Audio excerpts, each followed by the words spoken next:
German general and military tactician Karl von Clausewitz once said that war is a continuation of politics by other means. My fear is that this motion is a continuation of a norms debate by other means. In the interest of everyone in this room not ending up in Symmetry City, what we're going to do is some very explicit setup that I think will explain what parts of this norm are unique and what parts are distinct, and therefore what actually changes in the debate and what is entirely washed out by 6 back and forths of, but we have a different norm. So, firstly, what is the comparative of this debate? On our side, we would support the idea that agency is the result, or that sin is the result of agency. On their side, they would support the idea that both agency and the devil's temptation might result in people sinning. Secondly, what does agency consist of?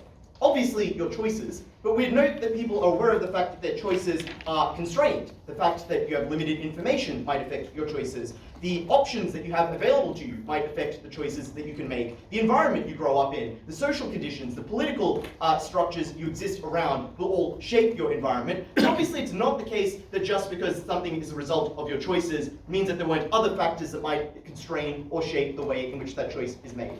Thirdly, what is the devil's temptation? I think it's the idea that a supernatural force draws you to do something. Sometimes in a literal sense, like the devil appeared before you and forced you into it, but more often in the metaphorical sense that the devil entered your heart or drove you to temptation or drove you towards sin in some particular way. Sin, I think, in this case, is an action that religion or society in that context determines to be wrong.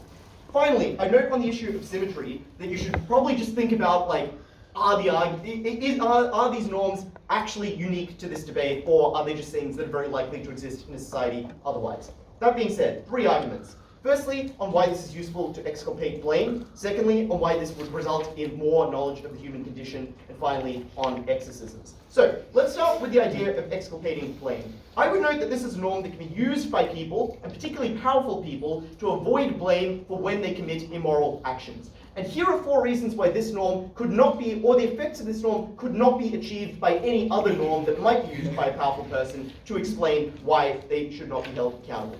First is that this norm specifically is unverifiable in a way that all of the contrary norms are not. So if you think about the way that this debate often plays out, it's things like there are structural forces around you that prevent you from making free choices or that shape the options that you have. But those are things that you can actually point to. Like, while structural forces aren't like physical barriers or force fields that exist, they are things that you can interact with or concepts that people are familiar with. It's things like poverty maybe driving you towards a crime of acquisition. It's things like the upbringing you had or the state in which you exist that people are capable of seeing and verifying and noting the way in which it affected you. By contrast, the fact that the devil made you do it is a battle that occurred only within your own head and is therefore invisible to everyone else. The second reason is that the way you use this particular norm is entirely through teleological reasoning. You talk about the battle that occurred between the forces of good and evil within your own heart. That is something that, like, the persuasiveness of this message comes entirely down to how good you are at rhetorically explaining what occurred in your own head. So people who are very well versed at explaining religious argument and making arguments about the way in which the devil interacts with people, i.e. religious leaders, are substantially empowered by this norm, but other people who might struggle with that will get met with the refrain, but it's your job to resist the devil's temptation. So why did you engage in this particular problem? So it's a norm that's only available to a certain subset of people. But thirdly, we would note that it's only accessible to those who are perceived well to begin with. Because the argument goes that the devil wants to tempt the virtuous, and the more virtuous you are, the more it's valuable to the devil to tempt you. If you're someone who already has bad character, if you're someone who people already view as someone who's disreputable or a sinner, then you can't avail yourself of this defense. Which is why, for example, a person who is gay, and therefore persecuted for that, cannot say the devil tempted me to do it, because you're already a sinner, and you're already someone who engages in sin. It's only, for example, someone who is a priest and maybe engages in pedophilia who can say, well, I'm a virtuous person, which is why the devil worked so hard to tempt me into sin. And in many ways, it means that the worse the crime, the easier it is to justify because you must be more virtuous. Which is why the final impact here is that it justifies the most pathological forms of crime. Things like the abuse of the Catholic Church and pedophilia of that sort, because it's so easy to make the argument that no normal person would do this. Surely it must be the devil that entered into someone's heart. Why else would it occur? I hope at the end of this it's clear why this is a unique form of norm and not just the regular sort of explanation of some other force caused this to occur. And I think the explanation of why this is impactful is clear.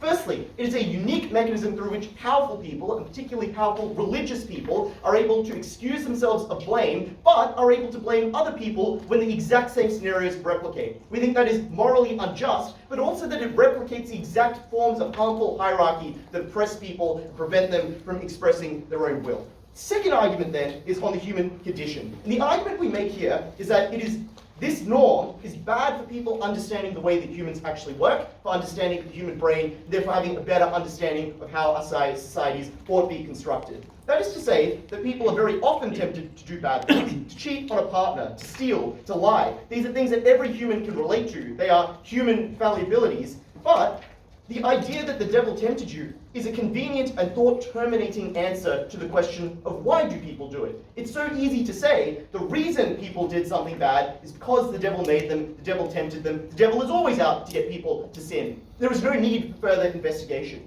We think when the answer is human agency, that is an insufficiently satisfying answer, because the fact that someone chose to do something does not answer why they did it. Why did they choose to do something? What was the motivation behind it? What can make someone want to do something that is a sin, that is wrong, that is evil? That is the question that people uniquely ask on side affirmative, and it's a very valuable question, because we think the answers are all useful. Maybe, for example, the answer is they wanted to do it because it's pleasurable and there's nothing harmful about it, and maybe they should be allowed to do so. For example, engaging in gay sex. Maybe it's because the answer is something like the way in which the human brain works and suffers from temptation, the way in which willpower operates. And it tells us about something, like why people eat when, for example, they're already full or when they don't need more nutrition. Why are people tempted by lust? Those explanations are far more likely to be discovered earlier and better on our side, and we think that helps people resist temptations when they do not want to give into it. It also helps us design societies in ways that allow for people to engage in the actions that they want in the long term, rather than the temptations they feel in the short term.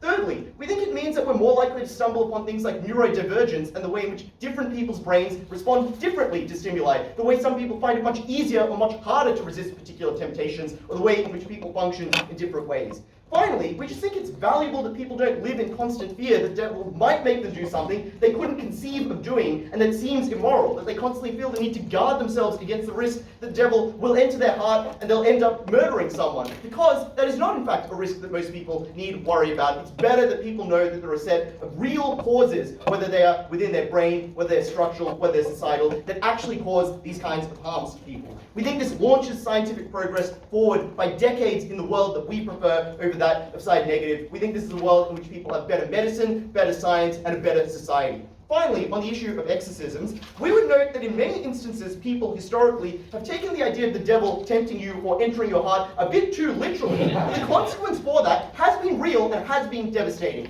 Thousands of people have been beaten, poisoned, tortured in the attempt to get the devil out of them. We think a world in which we never thought the devil was in them in the first place is a very real benefit for those people, and it's a very real benefit for everyone else. So proud to affirm. Was that you? Yes.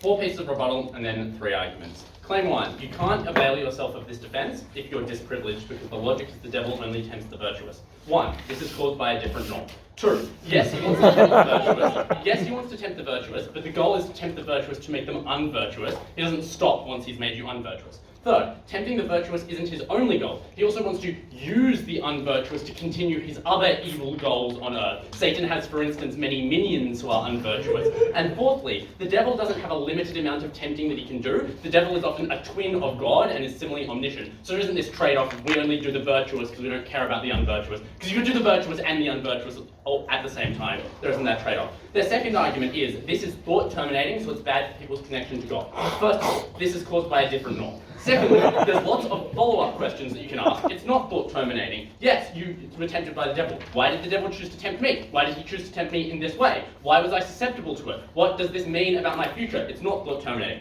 Thirdly, is thought termination bad? These questions are unanswerable. They often lead us down dark chains of thinking. People ruminate on the problems. It's not clear that that's a problem that they're able to have easy way outs to difficult questions. The next thing they say as well, there's a high degree of fear because you're worrying about the devil always coming to tempt you. First, this is caused by a different norm. Secondly, what you are in fact more concerned about is not that the devil might tempt you, but that it's latent within your own head, that it's you who is the problem. That is a far scarier thought. Final claim, you're likely to have exorcisms as a result of this. However, the problem is you're always going to want to remove the badness from society. Under their side, the badness is the devil, so we expunge the devil from you. On the other side, you are the problem, so we expunge you, which means you get far worse forms of practices. Argument 1. Why is this better for individuals who sin? First thing to establish is almost everyone is or believes they are a sinner. Firstly, most people will slip up at some point even if they're good people. Secondly, people need to do things for their self-interest, which often means that they contravene moral rules. And thirdly, many people struggle with anxiety. They believe, they ruminate on the things they've done in the past. They believe they have made mistakes and sinned, even if they have not. People probably tell them they're sinners because they're mad at them, because they beat them in a debate and then said, oh, it was just because you were a racist. That means most people feel bad that they are likely to be sinners. Okay, why is it that you feel better if you are a sinner? First, you feel better about your sins because you had less agency over your sins. Because, yes, there are other things that cause sin, but the devil is very powerful. He is on par with God. So, the devil is a far more substantial agency reducer than other explanations. And when there is agency reduction, you feel less bad about what you've done. Secondly, you feel less bad about the thoughts that you have, because where the bad thoughts that you have, even if you don't act on them, are caused by you, they're a reflection of you being an internally bad person. So just having the thought is a poor reflection on your character. Whereas when the source of the thought is the devil, it's not a reflection on your character to have had the thought. In fact, the rejection of the thought is good. Everyone has bad thoughts. You feel jealousy, you want more things, you're tempted, you feel angry at people who have wronged you. Everyone has those bad thoughts, and having those bad thoughts being not a reflection of you makes you feel better about yourself. Third, you feel that you are positively a good person for rejecting that temptation. And the reason for that is that under our side, a person who doesn't do a bad thing has done an affirmative good by resisting the temptation of the devil. So that means acting morally neutrally is in effect a morally good stance because you've had to resist the temptation of the devil. Whereas under their side, moral neutrality is not in and of itself a positive, you're just at a neutral state. So on our side, people feel far better just about having lived regular lives. They feel like they are moral people for that reason. And the thing that I'd note here is maybe they'll say, well, you should feel good about yourself by doing other things and doing simple things in the community, because many individuals can't access the big things that would make them feel like properly good actors, making a difference to the world. They might say, well, you should just do normal things in your society to make you feel like a good person. The problem is that those small-scale things aren't sufficient to make you enough of a good person to overcome the fact that every so often you're going to slip up and do a cheeky little bit of sin because it's a little bit fun and everyone's imperfect. So, as a result of that, most people are at best going to end up at moral neutrality, but you feel much better about moral neutrality when moral neutrality in action is moral positiveness in moral character, because moral neutrality in action is a resistance of a moral negative from the devil. And I note you can then contextualize your struggle against sin with the broader struggle. So every time you're struggling against sin, you feel like you're contributing to the broader society and the broader religion fighting against that sin. And finally, you feel like you're able to change more having sinned in the past, because it's much easier to say I can expunge a thing that is different to myself but has come into me than to say I can change fundamentally as a person, which means that you're more likely to feel like you can change, that it's not inherent to you. And the benefits of this is that everyone feels happier all the time. Everything else we talk about in debating, money, like criminal justice, whatever, are all just instruments for human quality of life. And this is the most direct way of getting human quality of life, which means it's a far more certain path to that benefit. Second argument, why do we treat sinners better? First of all, because they are framed as victims. And this team says, well, you would always understand there are external factors, but obviously the devil is a far more powerful external factor, so it's far better at attenuating the level of agency. And when we feel like people are victims who had limited agency, that means we're less likely to punish them. Secondly, we believe that we can change them more because it is not inherent to them, there's a thing that's come in that we are able to remove from them that makes them far more changeable. And thirdly, there's more societal change because the narrative is that the devil works through various elements of society. The devil manifests in the sense of societal structures that make people do sin and commit crime. And the narrative of the devil is far more analogous to society being the problem than the narrative of the individual, because the narrative of the individual's free agency doesn't correlate to the narrative of societal structures, but the narrative of the devil does, because it says that the devil acts through those societal structures to make you do things. Why is it important to treat sin as well? First of all, we care about them. They're probably not bad people. Firstly, even if they're sinners, they're people who have human rights. They can repent. Secondly, often the rules they broke were just bad rules anyway. Thirdly, they were often wrongly convicted. They were racists, or they were scapegoats that were used for the powerful. Fourthly, often they were blamed for having innate characteristics that people made them believe they were, things like old women who were viewed as witches. And finally, even if they deserved some punishment throughout history was far too cruel, far too aggressive, because people were deeply scared. But finally, treating sinners badly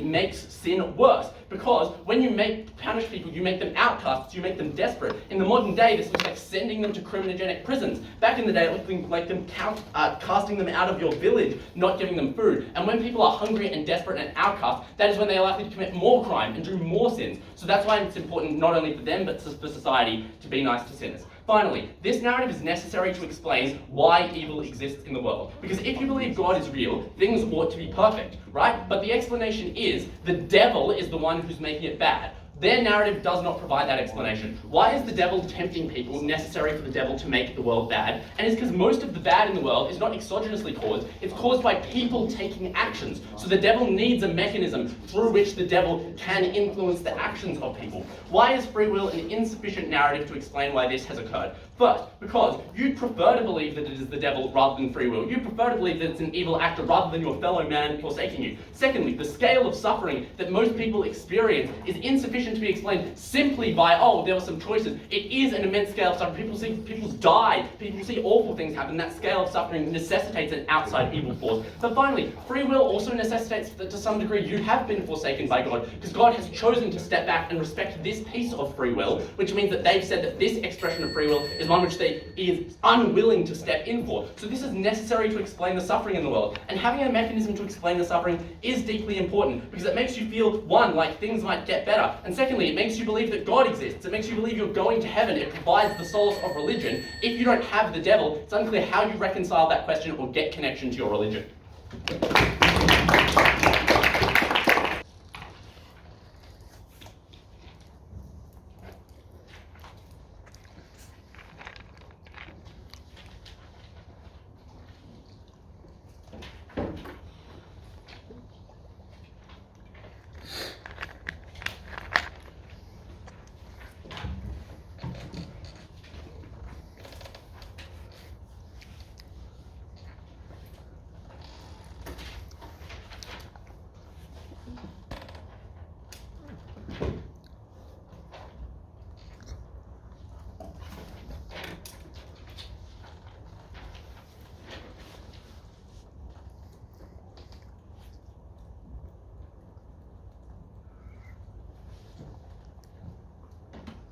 First issue.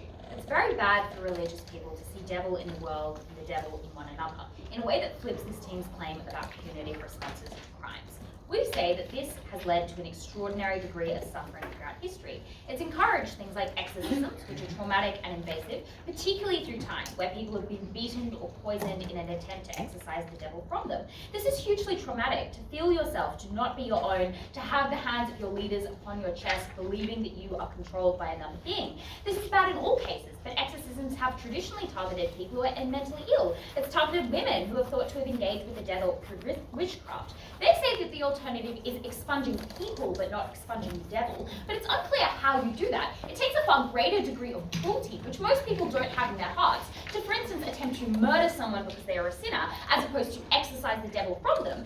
And I know that there are plenty of other reasons to, for instance, send people to jail on their side, or to forgive and believe in redemption for other groups of people. And we say there are other ways that are not evil to make you more moral, for churches to give you strategies to try and resist temptation that results from agency in your own mind, to give you psychologically strengthening exercises to care more about other people, to have them in your mind, to believe more in your God, and so on. So you don't just have to expunge people's bad behavior by killing them or getting rid of them or sending them to jail. You can allow strategies for people to become more psychologically strong and robust in the face of temptation, which they simply can't do because no amount of psychological robustness can resist Lucifer. And we would say that even if they suggest that, well, you can believe people are possessed by the devil but not tempted, so exorcism is symmetric, this doesn't work because you need to be tempted first. Temptation is how the devil makes his way into your heart. And I know that temptation is still a reason to believe that some people are marked by the devil, they're at risk of future temptation, and so would still benefit from an exorcism. And I know that that doesn't apply to people with social power who can escape these punishments, whose doctrinal authority can explain away the presence of the devil as easily as it can conjure him up.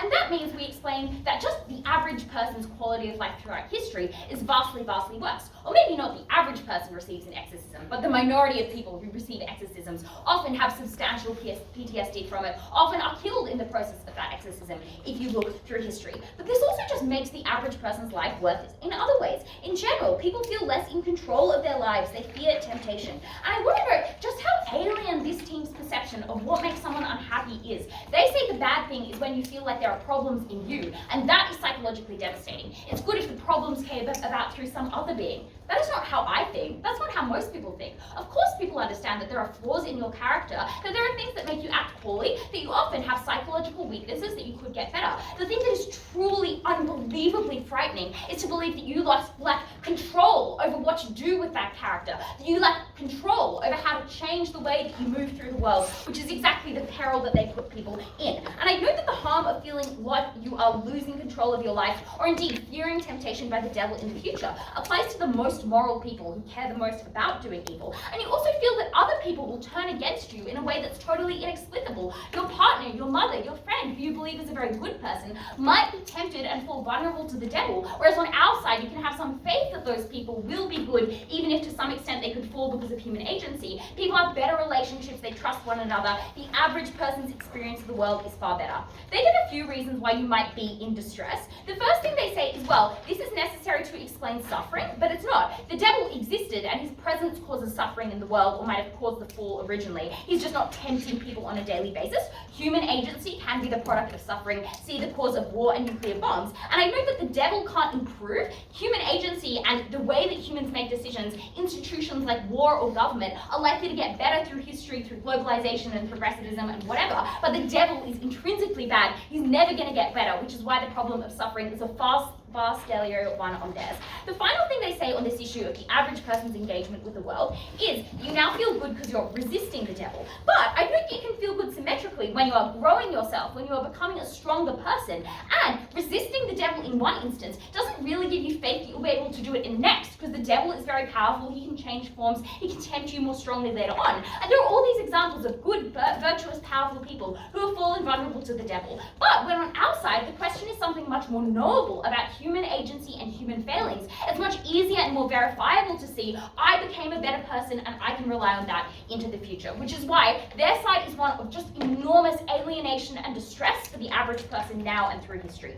Second argument then is who uses its norm to escape blame. This team says sin is not always people's fault, and you need to have this way of explaining sort of tricky and abstract causes, making sure people don't feel bad about what they do. There are a litany of problems with this argument. Firstly, in some instances, people should feel bad about what they do. The harm they attach to this is like, you are sometimes insecure about being a bad person. Yeah, that is good. Harms and sins hurt other people. They hurt you, you shouldn't do them. People are often selfish and naturally kind of positive about their own character in the status quo, so you should need norms that push against that to get pro-social behavior. Secondly, self-blame is proportional to the size of the sin, so having immoral thoughts means you only blame yourself a little, but immoral actions mean you blame yourself more. But we explained a very weak response that powerful people use this norm of more than vulnerable people. And I note that on their side, they have the balance of agency and the devil. So you can still say to someone who did a bad thing, who people dislike, or who's a social pariah, you were tempted by, you did this because of human agency. But it's the people who are priests, who have social power, who can use the excuse in the way they describe.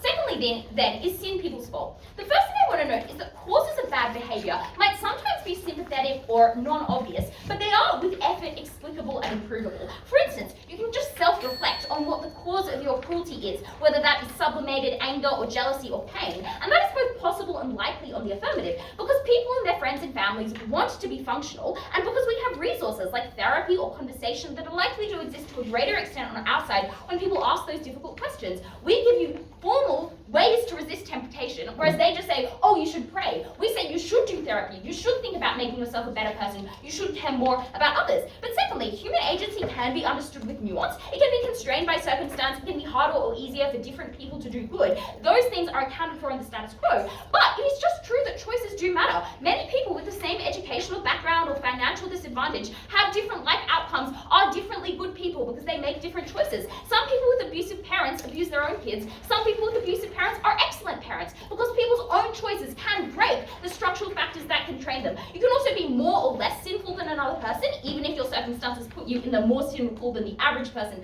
bucket. And choices, I note, are self-perpetuating. You can get used to bad habits. That's what you're likely to do on their side because they give you no way to improve your behavior other than praying and no incentive to do it. So that is why the stakeholder they talk about is not benefited by them. What stakeholders do we describe? We say to allow powerful people to do evil because this justifies the worst kinds of abuse, embezzlement, and bad behavior for particularly pathological and seemingly inexplicable wrongs. Their responses don't make lots of sense. They're like, well, the devil doesn't only tempt the virtuous, he also wants the unvirtuous, his minions, to do stuff. But the unvirtuous people often have less access and power because people don't trust them as much. Also, powerful people in society are more useful caveats for the devil, and there is a trade-off because the devil sometimes affects people, but sometimes people do things out of agency as they describe.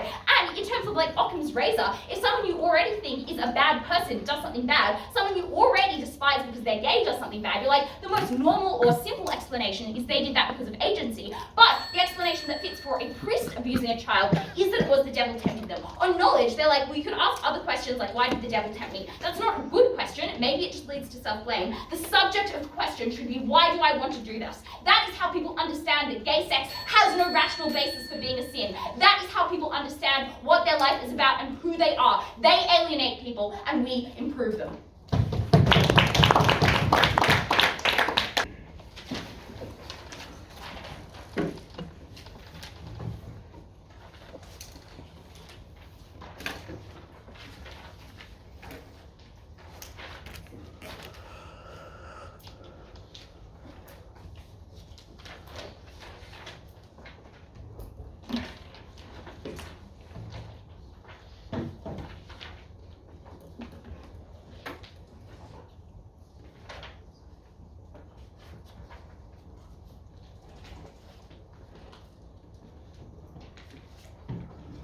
Sophie says you can go to therapy on their side. And I will ask affirmative the question, what is therapy but a modern version of exorcism? And the simple response here is, all the material on fucking improvement is bullshit, right? Like, all this is a framing device.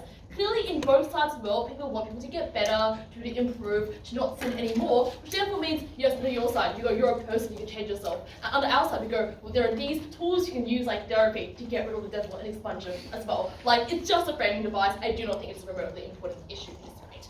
Now, onto what we're going to do. First on crime, second on punishment. Let's talk about crime here. Their main claim here is that powerful people escalate responsibility for their crime that is harm. Few responses. The first is to note that, well, if the crime has happened, like the priest abused the child, that therefore means the devil wasn't just tempting you, you have been tempted and there ought to be consequences because you have now done an unvirtuous thing, so clearly there is still an ability to hold these people responsible. But secondly, by their own setup, when they say on the outside there's a mixture of agency and free will, clearly you can still find the agency part of the person and also punish them for those actions as well. But also, the third thing to note here is that agency were actually best held accountable, which is to say, the most higher up, the most venerated, are those with the most amount of responsibility and those with the biggest responsibility to seem pious. Therefore, there is a degree of accountability to make sure that they're actually doing good things and that they need to demonstrate public penitence in order to, repent for said sins, as opposed to, when we sin as an individual person, often it's a private meditation, often it is something we can do on ourselves. Public people actually are the ones who get strung up, are the ones who have to justify themselves, and even if they blame the devil, people often still feel a strong sense of injustice against those who have hurt, and that is the thing which still occurs. The fourth thing to note here is, look, even if you manage to get away with it once, if you do it repeated times and get caught repeated times, you're doing a pretty bad fucking job at fighting the devil, and there's a likely consequence is that you get excommunicated from the church, from the church, which is something which happens a lot. But the second thing that is established is why does it not asymmetrically apply to the people that they want to talk about, like poor people and like those who are marginalized? The first is I think that when there is asymmetric application of these sorts of rules, that creates a sense of injustice, which means people are less likely to buy into religion. And an intuition to have here is to say, back when the church was trying to exert control over individuals, they often relied on things like non-coercive force as opposed to coercive force and punishment. Which is to say, the way they dealt with sin and temptation was just to be like, you can pay for some indulgences, right? Like, you got some money and pay for it. And that was a non-coercive way in which you got out of a bad situation. And as a result, it demonstrates the unpopularity of the mechanisms which they describe in order to assert this control and to allow people to follow the rules which they say. But the second thing to note here is by their own definition of the setup, so that recognize, well, people often have constrained choices as well, whether it's because of environment, upbringing, things which are totally exogenous to who you are as an individual, that can similarly be applied to people because they allow us to have some degree of agency in our world as well, which is why we can symmetrically co-opt the benefits they suggest here. But now let's talk about punishment and their main claim here, which is to say, well, religion has gone too far in history, they've done some pretty bad things like exorcism. The first thing to note here is that I don't think all forms of exorcism are actually bad, right? Like, the purgatory things you do are often put you in a hot room, dance some steam at you, put on some incense. It's actually some nice spa session. There's no explanation as to why it's always going to be horrific things which I do. And often that is a thing which happens in cultures twisted, like Shintoism, to say you're no longer pure, so we now need to purify you, and the ways in which you do that is often natural sources to things like Zen, aromatherapy, and a bunch of other bullshit. That is not actually a remotely bad thing to happen to an individual. But secondly, even if we take them at the absolute best, we just say, well, there are some bad things you can do, like things like gay conversion therapy, or like things like stringing you up, or poisoning you, etc. I think every single punishment will be far more worse in the world when you believe sin arises from human agency, because when you have an idea of intentionality, that this person meant to cause harm to an individual, this person meant to cheat, this person is someone who wanted to do a bad thing, they're now more morally deserving of punishment and for you to inflict something worse upon them, which is why, all things held constant, this is something which is far more likely to result in a harsher punishment on their side. But the second thing to note here is that when you do something on your own agency, you've actually committed a far more greater moral wrong against a religion and the rules set out for you. Because this is someone who's weighed up the cost and benefit and decided that cheating on your girlfriend was a good idea. This is someone who's rejected every formal teaching in the Bible or in whatever religious scripture to not sleep with a neighbor's wife. Like, these are the things which you've actively gone against, despite everyone who told you this you ought not do, and it's seen as a far larger violation, which means you're far more deserving of punishment. So, at the end of this, what you believe is on their side. You're far more likely to suffer far more worse punishment. You're far more likely to be locked away longer. You're far more likely to be tortured, so there is an actual sense of retribution and punishment incurred upon you, and you're probably far more likely to get killed. All in all, their secular religion is going to be more tough on crime. We're more rehabilitative. The thing that Sophie says in response then is to say, well, it's actually far more harder for you to kill someone because people, feel a moral compassion for people who have personhood. Firstly, I think killing someone is actually far more instantaneous than the methods which they talk about, which is like, we're going to torture you, or we're going to poison you, and you hear someone scream, and it's awful, and you see someone struggle and squirm, and he's trying to exercise the devil from them. That's a far more traumatic thing for the doer, as opposed to just getting an axe and chopping someone's head off. Far more instantaneous, far more better. But second thing to note here is that I also think that often in this history, the societies which they talk about have quite a high capacity for violence because death is something which is around them constantly. People live very short lives, children frequently die, plague is something which is in your face constantly and you see death all around you, which is why the kind of compassion you feel for individuals probably is muted given that death is such a natural part of your life, which is why you're far more willing to jump to that option as well. That is why on their side, I think people are far worse off. But even at the end of the day, when you talk about exorcism or whether you can hold bad priests accountable, I ultimately do not think this is the most important issue in this debate, because the reality is, the fight against sin is something which mostly happens to the individual, and something which happens in your mind, right? Which is saying you have these immoral thoughts, and the battle you have against the devil is resisting it and feeling like you've achieved something. This is something which is far more important. This is something that happens on a daily basis. On their side, at worst, the harms they accrue rely on you getting caught, rely on you coming in and being like, well, you've committed bad things, therefore I'm going to punish you. It's far less frequent than our everyday kind of scenarios where people have to make moral decisions and make moral trade-offs and also decide what is the best thing which they can do as well. That is why I think, once again, they affect far less people. The last thing then is this idea on who is able to better improve the world or improve themselves. I think firstly, I've already flagged my introduction. This is probably something just called the framing device. If we took this analysis to extreme, if we wanted to expunge the devil from the world, maybe we just denuclearize because nuclear bombs are made by a devil. I don't know. Like obviously things can be interpreted in different ways here, and that people will still be encouraged to improve.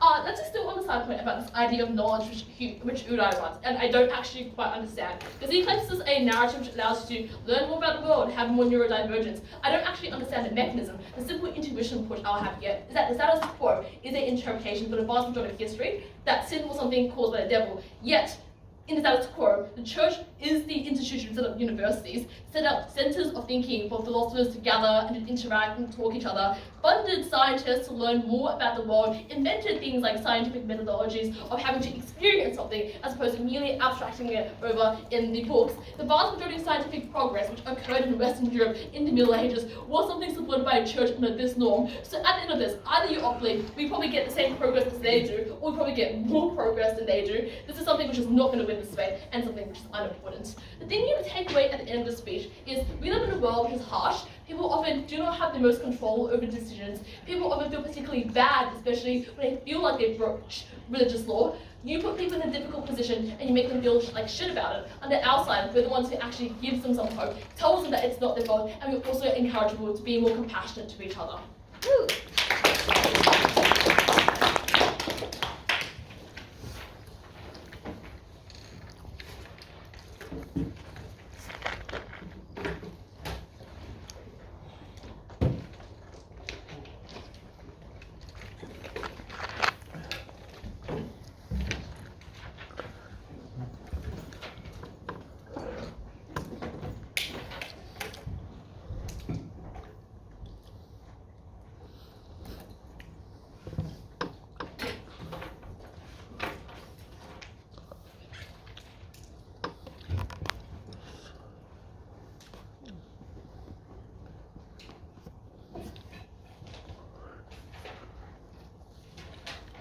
I think negative explains themselves very well why you don't need the narrative of the devil to explain away your sins. Because their answer to each of their crimes is to just say, another norm did it, it's not our fault. And I think that is the problem with this debate.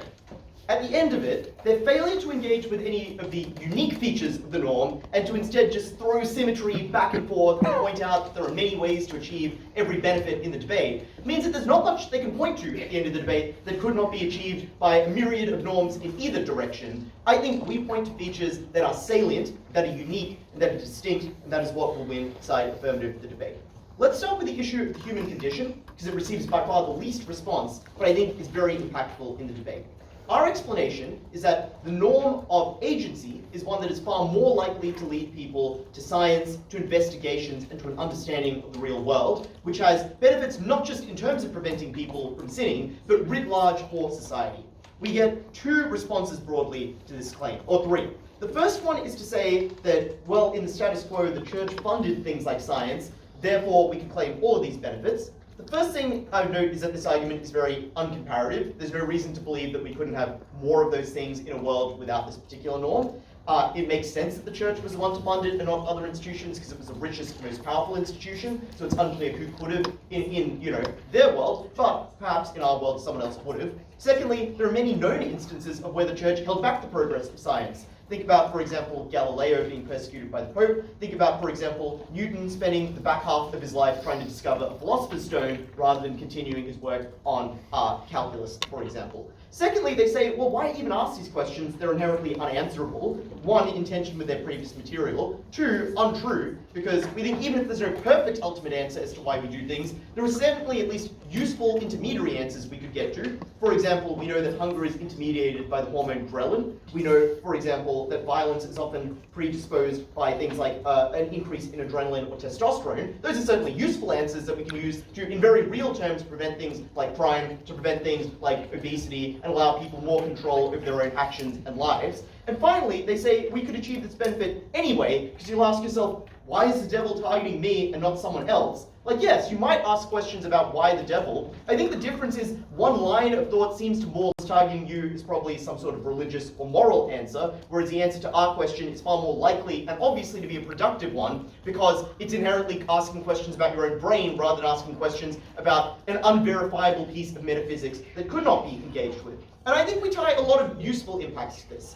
Firstly, that thinking about why people do things might lead you to answers like, well, why not? What is wrong with doing those things? Why do we think of those things as sins? Investigation of the nature of sin itself. There's no reason why the devil made me do it will lead you to go, and maybe the devil was right. Like, and like all of this team's argumentation explains exactly why, because it's just presumed that the devil is evil, anything the devil makes you do is evil, etc. Secondly, it leads us to better understanding of temptation, to how the brain works, to things like neurodivergence, and I think prevents people from living constantly in fear that they might do something against their will. The only response we get is to that final claim, and it's to say it's worse to believe that there's something inherent within you that might just do something randomly, but I don't think that is how people would interpret it, because that's not how things work. People don't just randomly snap and do, crazy things. The way in which most people engage in sin is predictable, is understandable, is knowable, is preventable, which is exactly why that harm doesn't accrue. So I think this claims at least some, island of non-symmetry in the debate that we can rest on.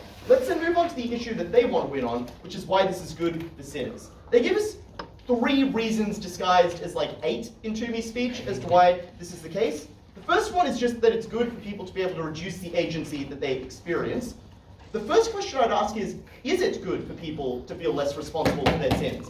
We point out, maybe it's true if, for example, they didn't have control of the action to not feel too guilty about it, but if you, intentionally kill someone, maybe you should feel guilty about it. Maybe it is good to deter that action. Maybe it's good to think about why you did that. So the question is really, could you control the action? And we think the norms we talk about in our world, things like pointing to structural barriers that would need to be justified and pointed to and explained and would need causal connections, are useful because they allow people who legitimately might have done something for reasons outside their control to explain that, but for people who just did a bad thing to not do that, which is good for both accountability but also internally for moral development. The second thing though is just that obviously other factors could do this. There are many ways you could justify why you did something. We point out that there are just better ways to do it on our side, i.e. you can only access them when there's when there actually was a force in question. You can't just blanket say that this is always the case.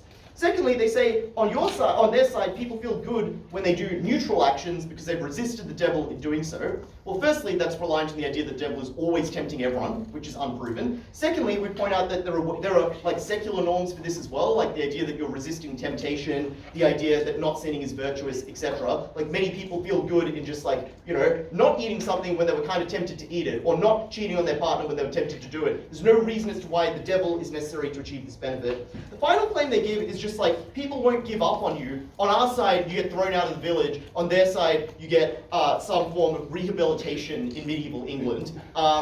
I think, firstly, that this is entirely symmetric. For the reason that if their norm is well, on your side, they did a bad thing, so they're a bad person, throw them out. But on our side, the devil made them do it, so they can be reformed. But you could easily say they did a bad thing, therefore they can be reformed. And you could easily say the devil is in them, therefore there's no helping them. It doesn't seem why this norm, in particular, entangles with anything here at all. Finally, I've just noted at the end of this that a lot of the reasoning we give to you at the start of this debate is very useful in disentangling claims here, because the question is who has authority to discuss things in this world. Is it, for example, the church, when a norm of the devil is the predominant one and causative explanation for things, who is obviously going to come up with explanations for why people do things that are religious or moral in nature? Or is it, for example, scientists, because we're talking about things like causation, or is it things like philosophers, who are more likely to come up with productive answers, more likely to explain how we can prevent crime, more likely to actually prevent people sinning in the first place? Because they're you could also invent therapy on our side, but how would that therapy be well structured to preventing people from the devil? Wouldn't it just be something like you should pray and then God will be with you and then you'll resist the devil?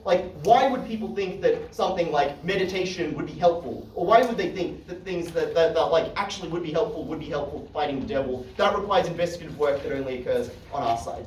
Finally, finally, on the issue of exculpating blame, I note that this issue receives, I think, extremely limited response down the bench, because we explain a series of reasons why, in fact, the norm would only be available to the most rich and the most powerful and the most religious, which is important because they rely on it for every other argument in the debate. So if you believe this claim that it is in fact unique here, that just takes them out entirely. We give you 4 reasons that it's unverifiable as opposed to the factors in the other world which need to be pointed to. That it's teleological, so it's just about how good a sophist you are. Thirdly, that you need a good reputation in order to use this in the first place, because the devil only tempts the virtuous. And finally, that this is most applicable for the most pathological crimes. Their responses to that third mechanism, where they say the devil might want to tempt everyone and keep tempting everyone, which is like metaphysically possible, like the devil would be capable of doing those things, but isn't the way that the narrative is traditionally being expounded upon, which is the explanation for why that is not how people would interpret it. Like the fact that the devil could do something is not reason to believe that they would do that particular thing. And a lot of the way in which these fates are interpreted is that specifically the devil only intervenes to tempt the most virtuous, which is why that is very unlikely to be the case. I think that narrative gives us a final way over the top of this negative team. Proud to affirm.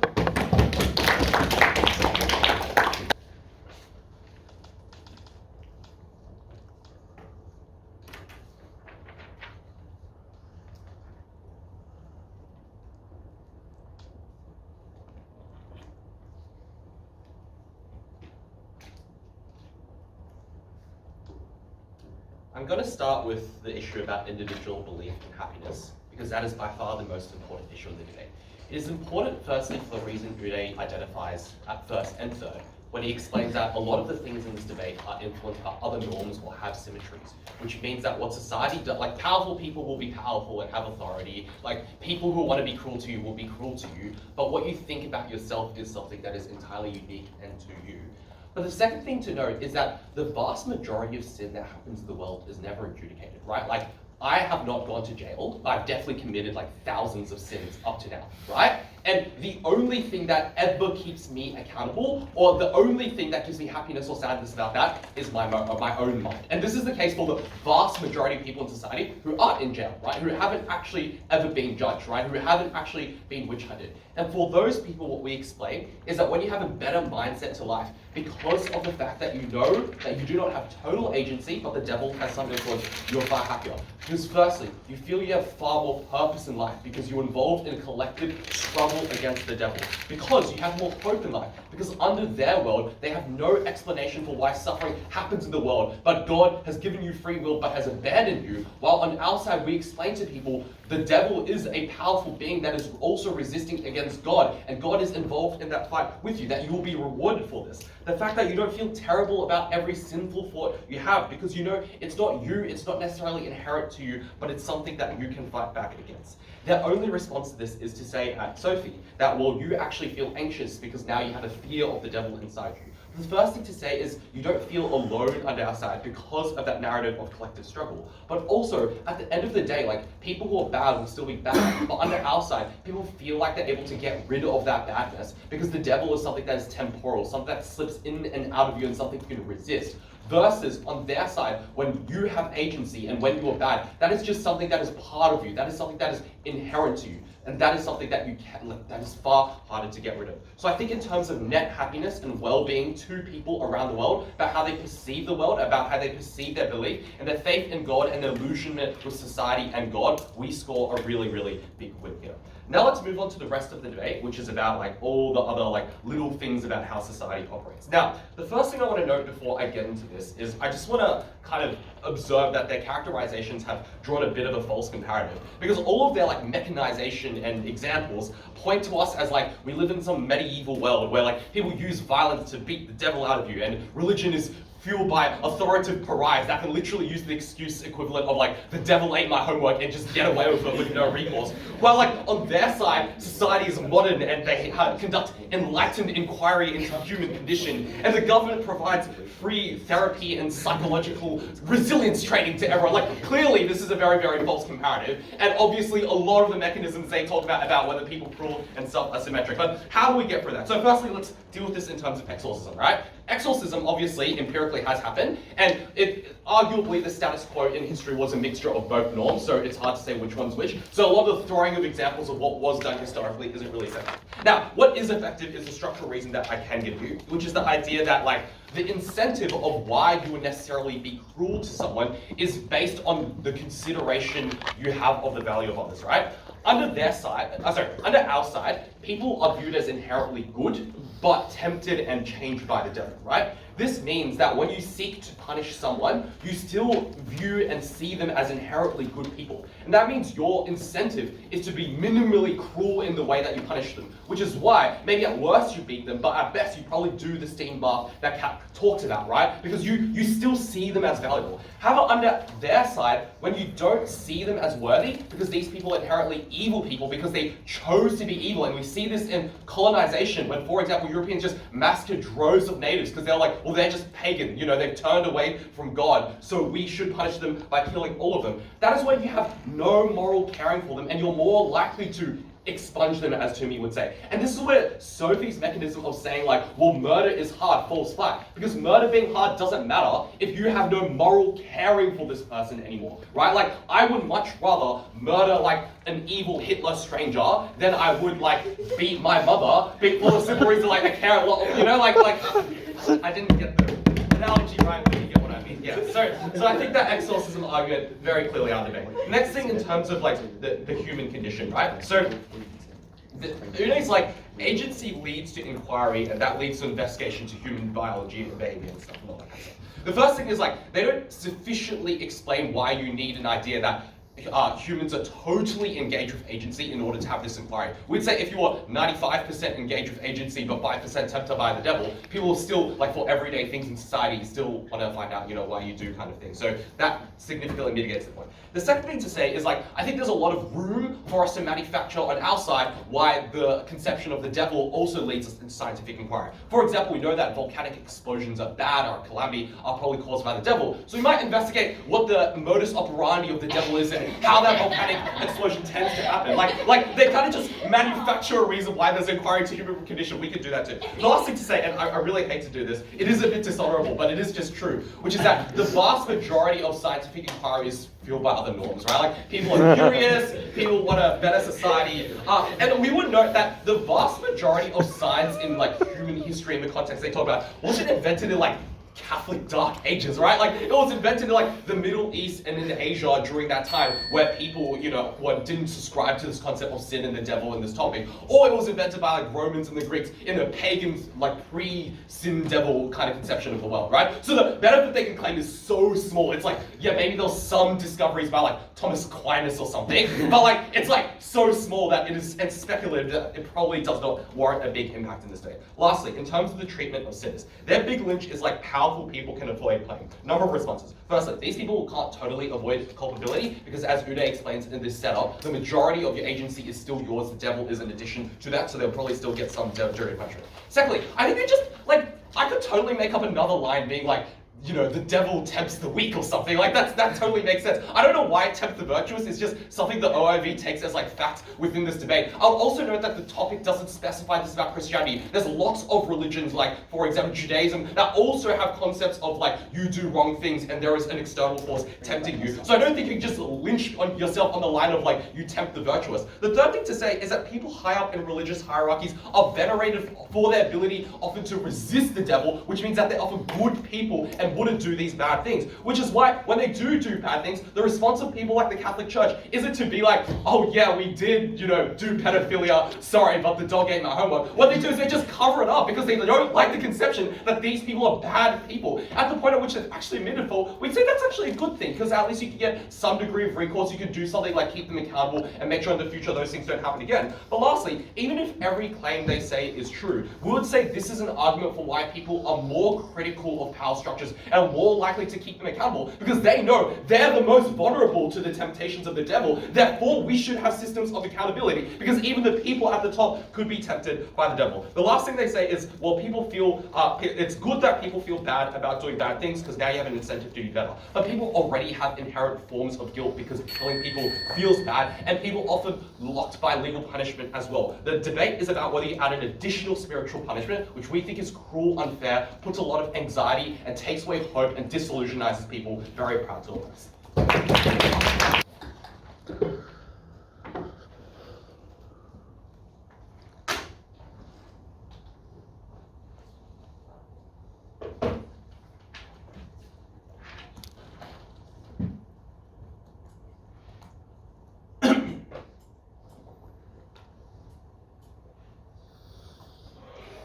people feel, then how people think, then how the sinners feel. Or treat, I guess. Starting with how people feel. The affirmative line is you feel scared of the devil. The negative line is you feel scared of yourself and the fact that you're inherently bad. Those are both plausible characterizations. The reason you must give this to the negative team is the two analytical reasons we provide why ours is more likely. First, I explained in my speech that you feel better because you're not alone, because everyone is facing the devil. This is an experience to yourself. Secondly, David explains that when it's always been a part of you, that is something that you feel far worse about. It's not something that temporally comes in and out. It's something that is always there. It's something that you cannot get out, and that is why you feel worse. Additionally, we explain that it's good to feel like you are fighting the devil. Their response is, well, you feel good changing yourself as well. But that is unresponsive to what we explained preemptively, which is you feel worse because you're undoing a harm that you caused rather than undoing a harm someone else caused. That's why it feels better to donate to charity than to return someone's phone that you stole. Second question, how do you think? We explain that it is necessary to understand why suffering exists in the world to have this narrative of the devil. They respond in two ways. The first is that the devil can still exist to cause that suffering, but that is unresponsive to what is explained preemptively, which is the vast majority of suffering is caused by the actions of other humans. So it's necessary not only for the existence of the devil, but for the devil to have that mechanism through which they can influence other people. Secondly, they say the devil can at least get better. But as I explained, while the devil might not get better, we do get better over time at dealing with the devil. So the possibility of improvement still exists by my mechanism just as much as by their mechanism. And this has an enormous benefit. People believing in God, people believing like they might go to heaven is incredibly important. Their argument here is, well, you would not inquire anymore because the devil being the cause is thought terminating. You stop investigating. We provide two responses to this. The first is at second negative, when Kat explains that this is merely a framing device. So when you say it's the devil, that doesn't mean you stop investigating the internal thoughts. You still investigate that set of internal thoughts. You just frame it as investigating the devil's influence on your thoughts rather than your influence on your own thoughts. But myself and David, the fellas, provide another response, which is that the devil may be thought terminating insofar as it informs your inquiry into your human decision making, but it suggests exogenous causes to why that's occurred. So even if it says, well, that's thought terminating for looking within yourself, you're more likely to inquire to the external cause of that, how society has caused that. And that is probably better on the trade-off, that we investigate how society is rather than being self-blaming. Third question, how are sinners treated? They explain exorcisms are bad. We say there's exogenous reasons to punish people. And they say, well, the narrative, and the question is, what is the narrative that informs it? They say the reason that ours couldn't work, this is second affirmative, is that the degree of cruelty required for our mechanism of eliminating people is too high, and that's why it wouldn't be enforced. First, this concedes that their narrative forces you and directs you to a higher level of cruelty, right? So that's a concession, that we get a higher level of cruelty if their mechanism is, well, the level of cruelty is simply too high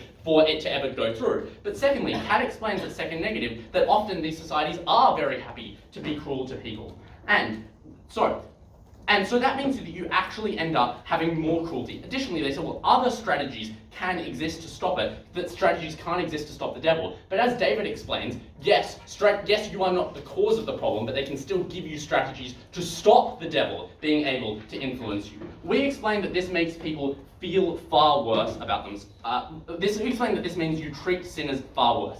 Their response is, you should feel bad about having done sin, which is unresponsive to each of the 5 reasons I give you in my speech, explaining why punishment was poorly directed, why people were over-punished. But even if morally you should feel bad about sin, they never respond to what we explain, which is that excess punishment for that sin has been a practical disaster and has directed people towards substantially more crime. When it is the devil, it is exogenously caused. It is not you, which means you are substantially less likely to be punished in the harsh ways that we have seen throughout history.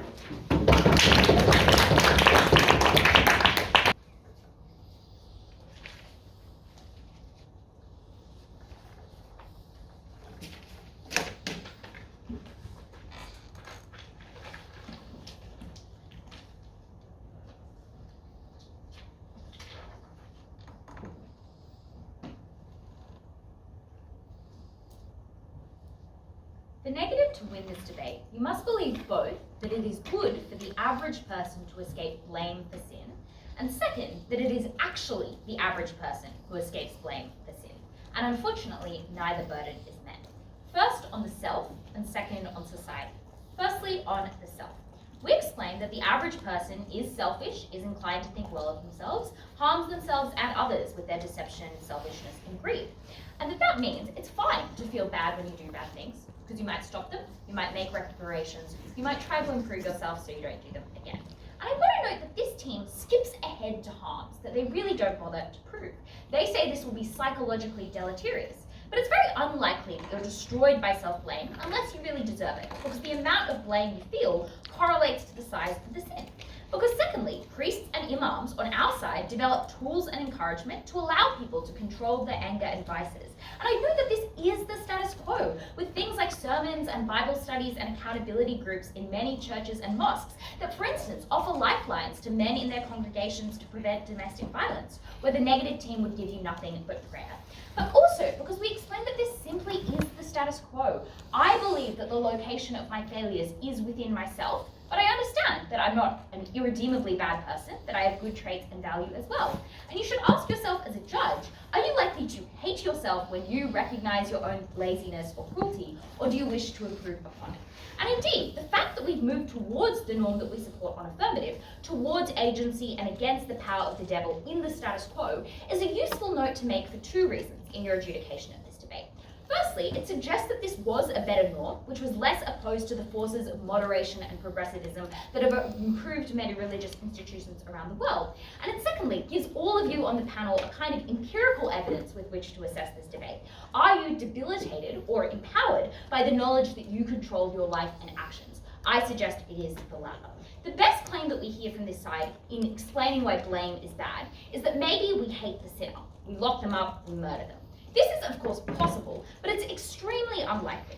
Firstly, because this argument at every step runs into a problem of symmetry. You'd likely, if their incentives apply, kill someone tainted by the devil as well. It's a justification we explain for asymmetric forms of cruelty. It's unlikely that you would ever do exorcisms if you did not see the devil in other people or in the world. And we explain that sins, which should not be sins, are less likely to be seen that way when we interrogate the causes of those desires. That's where we explain why gay desires are natural and rational. And even if you believe that the stuff they chuck at the wall about maybe science is symmetric, which I don't think it is, progressivism on homosexuality among, for instance, moderate Muslims or Christians in uniting churches, which we move forward by at the very least decades, is not symmetric. And that's what comes when you interrogate the causes of your desire, not on theirs. So we improve the self, we improve people's engagement with life. And that explains why it is in fact good for the average person to feel that the sources of sin is within them. But secondly, is it actually the average person who escapes blame or negative? This is the issue of justice. We explained that unlike human agency, the devil is the preserve of the religious elite. They make him come and go with arguments and rhetoric and proclamations. They cry agency when condemning the homosexual and the sex worker, but they say the devil was in control when they are held to account for embezzlement, adultery, or abuse. And their responses mostly are just mitigation, or they don't make sense. They say, well, you gave into temptation, people still resent abuse, abuser can't get away with it forever, all symmetric and better on theirs. And the problem with the new responses at the negative is that they all presume the good faith on part of the powerful. They presume that churches are willing to be changed by scrutiny, and they never explain why that's not symmetric. But we remove a powerful tool for escaping accountability from the toolkit of evil people. And this is a very high impact argument. Even if you think there is one fewer instance of abuses of power by a cleric or an imam, that wins us the debate, particularly noting that this debate takes place in the past, where religions held even greater control over communities or governments, and that even one instance of sexual abuse in the Catholic Church that we discourage is a life change.